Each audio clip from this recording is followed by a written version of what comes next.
बेटी, आज भी मम्मा जंगल में बहुत दूर दूर तक उड़ती रही। एक एक पत्ता पलटा, एक एक डाली देखी, पर दाना नहीं मिला मेरी जान। हाँ, तू भूखी है ना? मम्मा से सहा नहीं जाता जब तेरा मासूम चेहरा उदास देखती हूँ। पर तू चिंता मत कर, कल सुबह फिर जाऊंगी, फिर ढूंढूंगी, कुछ ना कुछ लेकर आऊंगी तेरे लिए, कसम मम्मा की। मम्मा, मेरा ये लहंगा देखो, जगह जगह से फटा हुआ है। अब तो पक्षी भी मुझे चिढ़ाने लगे हैं। कहते हैं देखो, फटी पुरानी चिड़िया आई। क्या मुझे कभी नया लहंगा मिलेगा मम्मा? ऐसा चमचमाता सा जैसे सपनों में आता है। मैंने सपने में गुलाबी लहंगा पहना था मम्मा, और सब मुझे देखकर ताली बजा रहे थे। क्या वो सपना सिर्फ सपना ही रहेगा?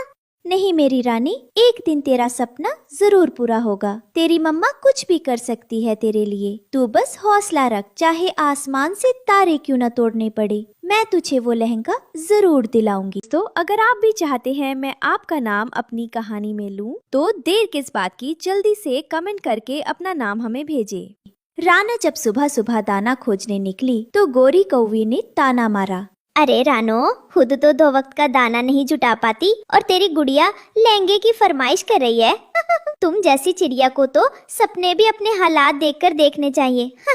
भूखों की बेटी और लहंगा, ये भी खूब रही। गोरी बहन, हम गरीब जरूर हैं, लेकिन हमारी गुड़िया की आंखें भी सपने देखती है, और उन सपनों को तोड़ने का हक किसी को नहीं। पर एक माँ होने के नाते उसका सपना मेरा फर्ज है। जो माँ अपने बच्चे के लिए उम्मीद नहीं रखे, वो माँ कैसी? और जहाँ तक ऊपर वाले की बात है, वो कब किसकी सुन ले कौन जानता है। मैं तो बस उसी आस में जी रही हूँ। शायद एक दिन मेरी गुड़िया भी रंग बिरंगा लहंगा पहनकर खुशी से झूमे।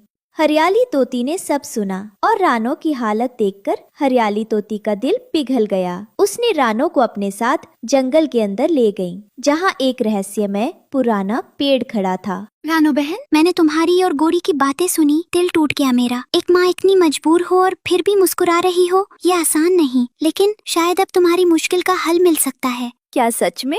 रानो बहन, ये देखो, ये है जादुई लहंगे का पेड़, लेकिन इसे पाने के लिए दिल से मांगा जाता है और सिर्फ सच्ची ममता वालों को ही मिलता है। जादुई पेड़? क्या ये सच है हरियाली बहन? ऐसी चीजें तो मैंने सिर्फ कहानियों में सुनी हैं। मैं भी यही समझती थी, लेकिन एक बार मैंने अपनी आंखों से देखा था। एक गरीब लोमड़ी की बेटी के लिए उस पेड़ से एक रेशमी चुन्नी गिरी थी, वो भी बस माँ की दुआओं से। रानो, तुम्हारे आंसू झूठे नहीं हैं। शायद अब उस पेड़ की नजर तुम पर पड़े। चलो रानो, अब घर चले। आज रात की चांद की चांदनी में तुम खामोशी से यहाँ आना, और क्या पता तुम्हारी किस्मत बदल जाए। दोनों वहाँ से अपने घरों की ओर लौट जाते हैं, और जब रात होती है, रात को रानो चुपचाप पेड़ के पास गई, आंसुओं में भीगी प्रार्थना की। हे पेड़, मेरी बेटी को एक बार मुस्कुराने दो, उसे नया लहंगा चाहिए, मैं तो कुछ नहीं मांगती। तभी अचानक पेड़ की शाखाएं हिलने लगी और एक रंगीन लहंगा नीचे गिरा। सुबह गुड़िया जब जागी तो सामने लहंगा देखकर चौंक गई।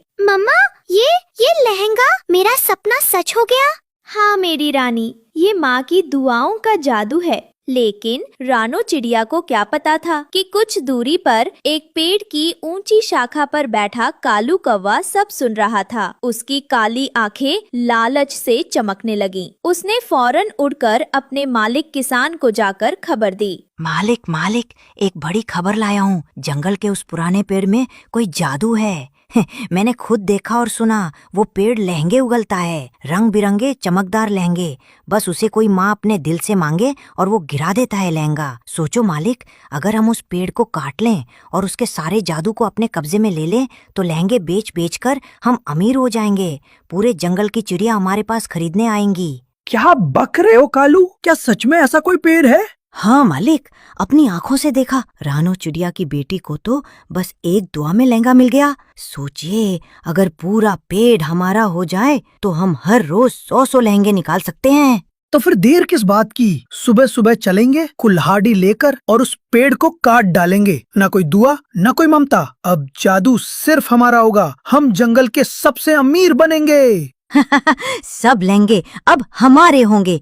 अब किसी रानो की बच्ची को नहीं मिलेगा कुछ। अब सिर्फ हमारा राज चलेगा। अगली सुबह किसान कुल्हाड़ी लेकर पेड़ के पास आ गया। उसने पेड़ को काटना शुरू किया। तभी दूर से रानो चिड़िया दौड़ती हुई आई। नहीं, मत काटो इस पेड़ को, ये सिर्फ एक पेड़ नहीं है, ये मेरी गुड़िया की मुस्कान है। बस कर चिड़िया, बहुत हुआ तेरा रोना। तू तो बस एक मामूली परिंदा है और ये पेड़ अब मेरा है। मैंने इसे देखा, मैंने इसे पाया, अब इसका जादू भी मेरा होगा। मुझे तेरी बेटी की मुस्कान से कुछ लेना देना नहीं। मुझे तो बस लहंगे चाहिए, सोने जैसे, जिन्हें बेचकर मैं अमीर बन जाऊंगा। अब हट जा रास्ते से, वरना तुझे भी उड़ने नहीं दूंगा।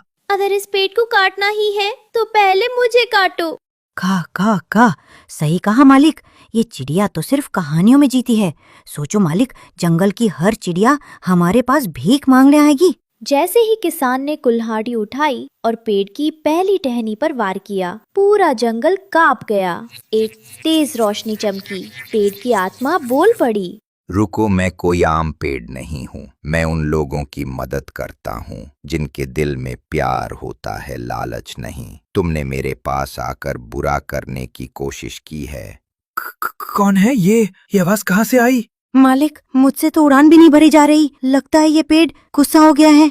हे किसान, तूने गरीबी को समझे बिना उस माँ की उम्मीद को कुचलना चाहा। और कालू, तूने एक बच्ची की मुस्कान का मजाक उड़ाया। अब सुनो, जो पेड़ ममता से हंसता है वो लालच से कभी नहीं झुकता। जो इसे काटेगा उसका सुख सूख जाएगा। पेड़ से तेज रोशनी निकलती है। किसान के हाथ की कुल्हाड़ी झुलसकर गिर जाती है और कालू कौवा बेहोश होकर गिर पड़ा। माफ कर दो मुझे माफ कर दो। मैंने लालच में आकर बहुत बड़ी गलती कर दी। पेड़ धीरे धीरे सूख गया और हमेशा के लिए चुप हो गया। लेकिन उसकी टहनियों पर अब भी गुड़िया के लिए एक चमचमाता लहंगा टंगा था। मम्मा देखो, फिर से लहंगा, इतना सुंदर, इतना चमकदार। क्या ये सच है मम्मा? हाँ मेरी जान, ये सच है। तेरी सच्ची दुआ और माँ की ममता ने फिर से चमत्कार कर दिखाया। ये पेड़ अब हमेशा हमारी दुआओं का साथी रहेगा। हरियाली तोती, गोरी कौवी और जंगल के अन्य पक्षी धीरे धीरे वहाँ इकट्ठा होते हैं। सब रानो और गुड़िया को देखकर मुस्कुराते हैं। गोरी कौवी शर्मिंदा सी झुककर बोलती है, रानो, मैं बहुत शर्मिंदा हूँ। मैंने तुझे कमजोर समझा, पर तू तो सबसे मजबूत निकली। तेरी ममता ने हमें सिखा दिया कि सच्चा प्यार ही सबसे बड़ा जादू होता है। आज से ये पेड़ जंगल का मंदिर होगा, जहाँ कोई भी सच्चे दिल से दुआ करेगा उसे कुछ न कुछ जरूर मिलेगा। और इस तरह एक माँ की ममता, एक बेटी की मासूमियत और एक जादुई पेड़ ने मिलकर जंगल की तस्वीर बदल